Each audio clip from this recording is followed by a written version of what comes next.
Hi everyone, welcome back to my channel. In this video, I am getting back to a winter solstice print design I am illustrating using gouache.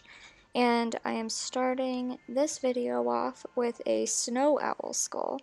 And I'm just going in first with my trusty old blue watercolor pencil where the shadows are going to be in the lighter areas of the skull. And I'm just adding straight black, like a bluish black, to the beak because it's just going to be really dark. After that, I went in with a beige, yellowy toned gouache paint that I mixed together and used that as a shadow in the areas of the skull where the bone is a little bit more yellow.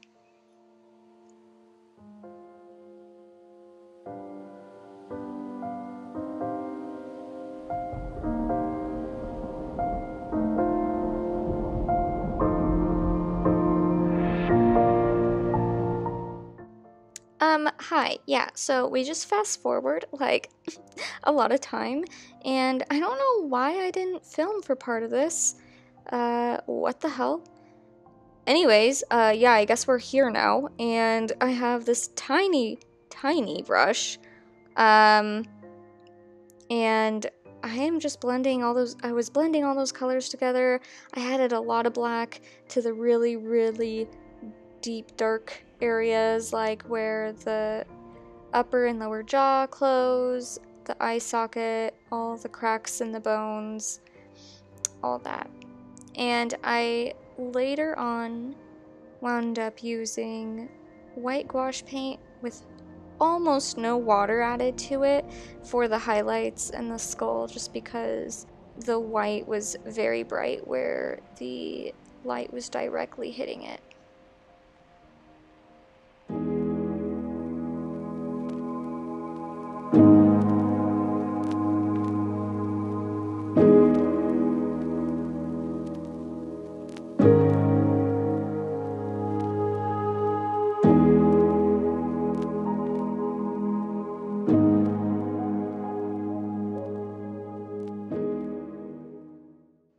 Side note, I don't know if these videos are actually considered educational. That's why I call them process videos, not tutorials.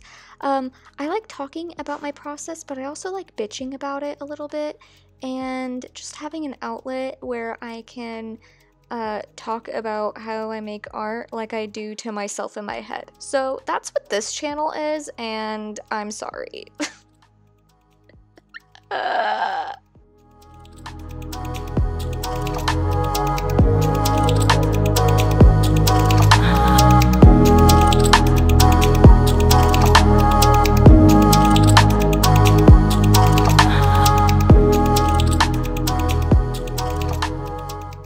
So, okay, it's winter, winter and fall.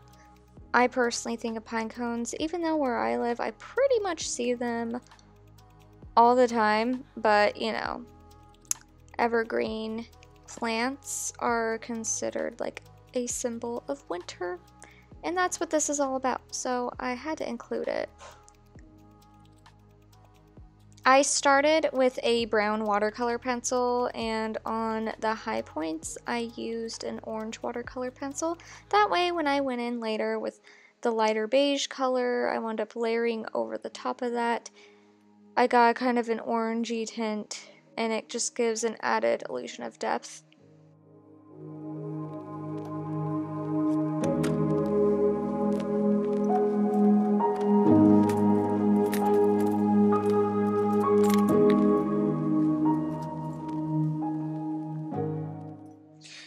Right here, I am adding a really dark brown to the inside of the pine cone. This, I don't know why this was so hard for me. Like, the evergreen leaves were a lot easier because I just kind of channeled my inner love for rosemary, and that got me through it. But for some reason, this pine cone, I think it was all the repetitive, like, little things that stick out. It's just like was irritating to paint, but I got it over with, okay? And the evergreen leaves, I don't know why I skipped over recording that, but that was super fun because I just got like this cool tone forest green, layered some light green. I think I might have added yellow too to like the tips of the leaves, and then towards the inside of them where they go towards the stem, I added more blue and black so that it just gives the illusion of it like coming outward.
So with gouache, there's a lot of blending, and you know, I guess you could say that with, you know, a lot of different painting mediums, but with gouache, you have to blend to the gods, okay?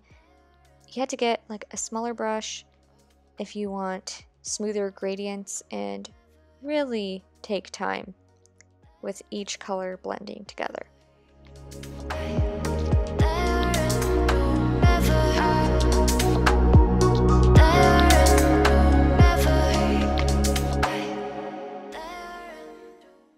I'm adding more highlights in the hope of adding a bit more dimension to the pine cone. This is what I meant when I said it was really starting to annoy me.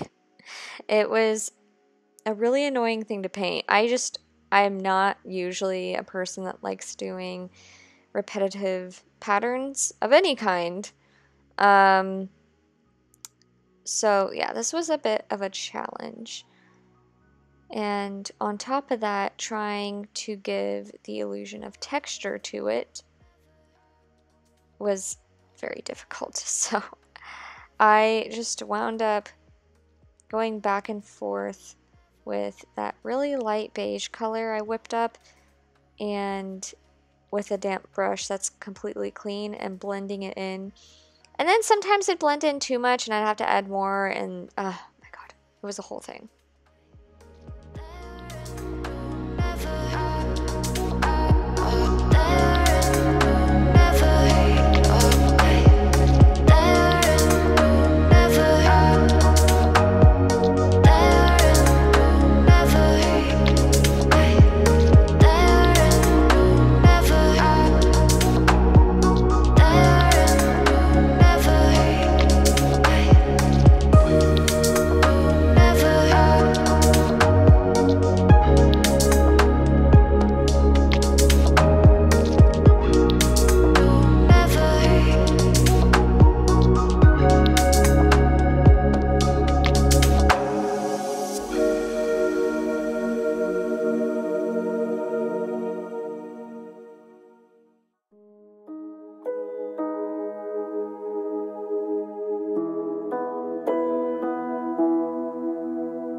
Oh my gosh, you guys, I bought myself a new paintbrush, and it's not, it looks like it's not a super detailed brush. Like, it's not extremely skinny looking.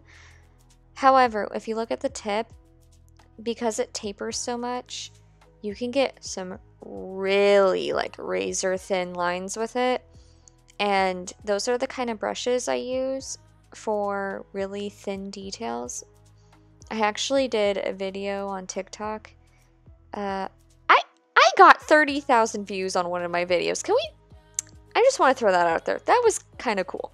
Anyways, it was about how to paint spider webs, and I was using more of a bigger brush, but it had a really fine tip at the end, and it wasn't nearly as fine as this paintbrush, which is why I bought this one. But, you know, I used it because I got a thinner result than that tiny brush I was using earlier to blend, because that one has more of a blunt end to it, whereas the bigger one has more of a taper at the end, and there's really fine hairs on it that allow you to get thinner lines. And someone commented, they're like, "You're giving me anxiety, use a smaller brush." And I was like, no, I promise you it works. I promise.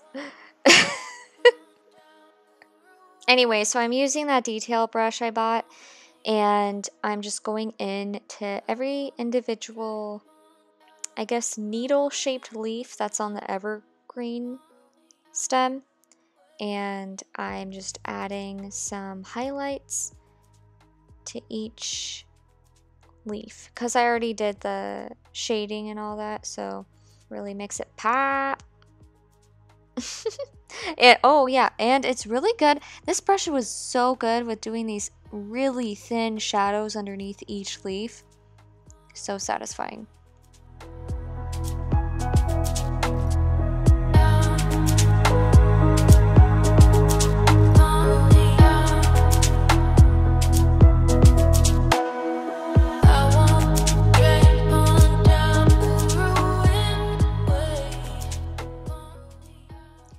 And here is the final result. I hope you guys liked this video. If you did, give it a thumbs up. If you didn't, give it a thumbs down. And I will see you in my next video. Bye!